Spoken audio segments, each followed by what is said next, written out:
Dernier point du 17 Tammuz, Apostomos a brûlé la Torah.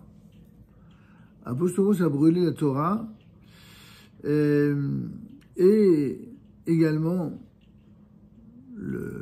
on peut y associer le cinquième point, c'est qu'une idole fut dressée dans le temple. Ainsi, nous dit la Mishnah de le chapitre 4 de Ta'anit, le Talmud Babli ne donne aucune précision sur le lieu où cela s'est produit. Les indications des Yerushalmi ne sont guère plus précises, mais à une époque plus récente, on nous a cité un passage de Flavius Joseph qui place l'événement à l'époque du procurateur Cumanus, environ 16 ans avant la grande révolte contre les Romains. Il y avait des bagarres, il y avait eu des bagarres entre les légionnaires romains et la foule des fidèles à Jérusalem. Des milliers de fidèles furent massacrés sur le mont du Temple. Un nouvel incident devait se produire parce que des brigands avaient pillé les bagages de Stéphanus, un des serviteurs de l'empereur.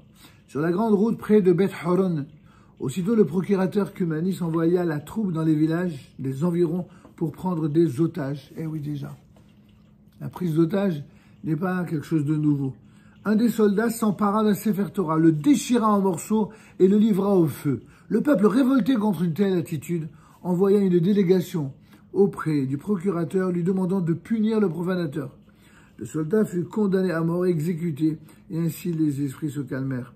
Selon cette interprétation, il faut admettre que le nom de Stéphanos a été changé en Apostomos. Des changements de ce genre étaient assez fréquents à l'époque. D'autres supposent qu'il s'agit du roi Amon, le fils de Ménaché, le roi de Juda, qui a succédé à Ézéchias et Chizkiyahu et qui a régné plus de 50 ans. Et cite le Talmud de Babli Sanhedrin 103b.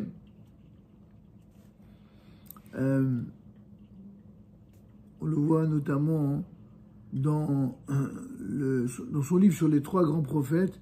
Le Rav Karl Bach mentionne ce passage talmudique et il compare cette tragédie, c'est-à-dire l'incinération de milliers de rouleaux de la Torah sur l'ordre du roi impie, à la destruction par le feu de 24 charrettes chargées de manuscrits du Talmud à l'époque du roi Saint-Louis à Paris en 1242.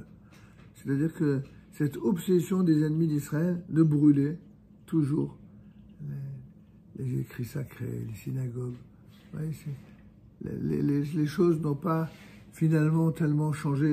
Il y a certains êtres humains qui n'ont pas évolué d'un iota. Et pour terminer, une idole fut dressée dans le temple. Il s'agit, selon la majorité des commentateurs, d'un fait qui s'est produit sous le règne de Ménaché qu'on vient de citer. D'accord ?